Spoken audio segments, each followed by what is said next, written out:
Hi, hello, வணக்கம். Welcome back to trend breakers academy. So எதிர்பார்த்த மாரி இன்னைக்கு ஒரு flat opening on positive side 500க்கு மேல தான் ஓப்பன் ஆச்சு. டுவர்ட்ஸ் 800 நோக்கி ராலி குடுத்து 650 வரைக்குமே இன்னைக்கு போயிருந்தது. ஆனா கீழ திரும்ப வந்து இறங்கிருச்சு. 650 வரைக்கும் போனது. திரும்ப வந்து 570ல தான் க்ளோசிங் வச்சாங்க.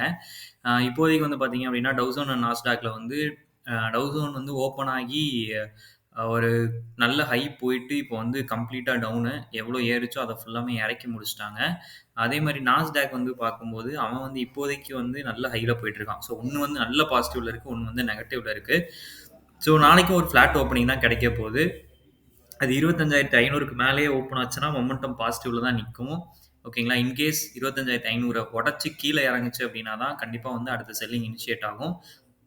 அதுவரைக்கும் வந்து பையிங்ல தான் இருக்கு. என்ன பொறுத்தவரைக்கும் ஸ்டில் இது ஒரு டவுன் ட்ரெண்ட்ல தான் இருக்கு. ஒரு ட்ரெண்ட் ரிவர்சல்லாம் எதுவுமே வந்து இப்போ வரைக்கும் வந்து எதுவும் தென்படல. ஏன்னா என்ன பொறுத்தவரைக்கும் ஒரு டவுன் ட்ரெண்ட் அப்டின்னா இறங்கி, திரும்ப ஏறி, திரும்ப தான் இறங்கணும். ஒரு லோயர் ஹை ஃபார்மேஷன் அத நாங்க சொல்லுவோம் டெக்னிக்கல்ல.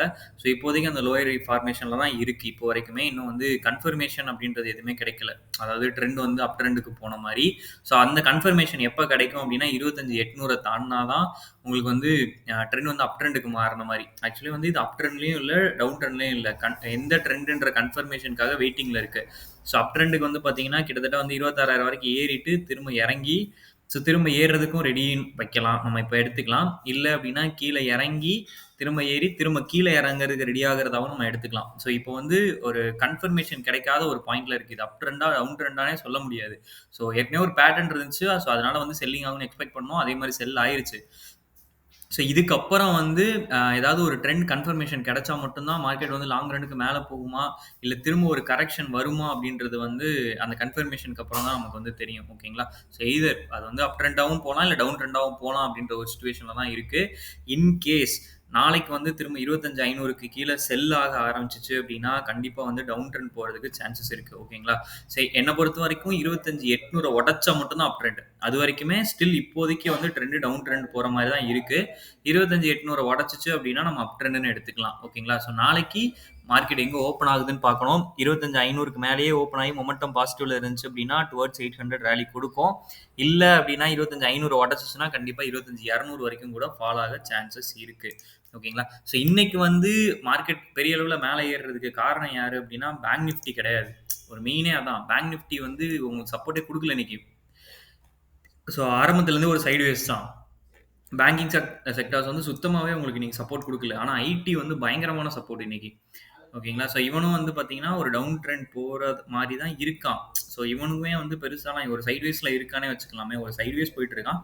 ஸோ ட்ரெண்ட் வந்து அப் ட்ரெண்ட் போகுது அப்டின்னா, இவன் வந்து 58,500 உடைக்கணும். கீழ 57,300 கீழ உடைச்சுச்சு அப்டின்னா செல்லிங் போயிருவான். ஐடியோட ஸ்ட்ராங் ரெக்கவரி இன்னைக்கு. செம்ம மூவ்மெண்ட் குடுத்தான் ஐடி. ஆ ஆனா என்னன்னா, ஒரு பெரிய சைட்வேஸ் ஜோன்க்குள்ள தான் இன்னமும் இருக்கான். அது ஒண்ணு தான் பெரிய இப்போ கொஸ்டின் மார்க்கே. அவன் என்னதான் வெளில வரணும்னு ட்ரை பண்ணாலும், ஆனா அவன் வந்து பார்த்தீங்கன்னா, இந்த ஜோன்க்குள்ளேயே தான் இருக்கான். ஓகேங்களா? இந்த ஜோன்க்குள்ளேயே தான் இருக்கான். ரேஞ்ச் பவுண்ட் ஆயி இந்த ஜோன்க்குள்ளேயே தான் சுத்திட்டு இருக்கான். இந்த ஜோன உடைச்சு மேல வேற எங்கேயாவது மூவ்மெண்ட் குடுத்துச்சு அப்டின்னா தான், நம்ம ஐடில வந்து உள்ளே போ முடியும். அதுவரைக்கும் சைட்வேஸ்ல தான் இருக்கு. ஓகேங்களா? ஐடியோட மூவ்மெண்ட் இன்னைக்கு நல்லாவே இருந்துச்சு. ரிலையன்ஸுமே இன்னைக்கு வந்து ஒரு மாரி பாசிட்டிவ் மூவ் தான். பட் ஆனா அவன் சைட்வேஸ்ல தான் இருக்கான். அவனுமே. ஓகேங்களா? கடந்த ஒரு 4, 5 நாளாவே வந்து பார்த்தீங்கன்னா, அவனுமே சைட்வேஸ்ல தான் இருக்கான்.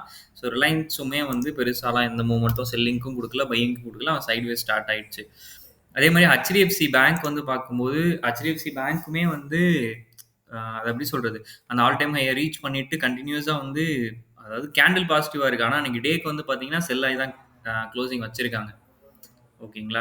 ஸோ அதனால பேங்கிங்கும் வந்து பெருசா இன்னைக்கு ஐடியோட ராலி ஒரே ஒரு ஐடி வந்து நல்ல சப்போர்ட் பிளஸ் வந்து ரிலையன்ஸ் ஓகேவா சப்போர்ட் குடுத்துச்சு. அதனால தான் வந்து இன்னைக்கு மார்க்கெட் வந்து வேற லெவல்ல வந்து ரெக்கவரி ஆனதே. 650 வரைக்கும் போனதே.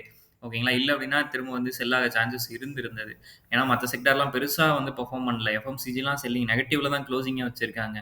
ஸோ அப்படி பார்க்கும்போது ஐடியோட நல்ல பெர்ஃபார்மன்ஸ்னால இன்னைக்கு மார்க்கெட் வந்து மேலே இருந்தது. பட் வந்து 500 திரும்ப கீழ உடைச்சுச்சு அப்படின்னா, கண்டிப்பா செல்லிங் போறதுக்கு நெறையவே பாசிபிலிட்டீஸ் இருக்கு. ஓகேங்களா? ஓகே. நெறைய பேர் வீடியோஸ் பார்க்குறீங்க. உங்களுக்காக யூஸ்ஃபுல் கன்டென்ட் போடுறவங்க ட்ரெண்ட் பிரேக்கர்ஸ் அகாடமி இதுவரைக்கும் நீங்க சப்ஸ்கிரைப் பண்ணல அப்படின்னா பண்ணிக்கோங்க. தேங்க் யூ ஃபார் வாட்சிங்.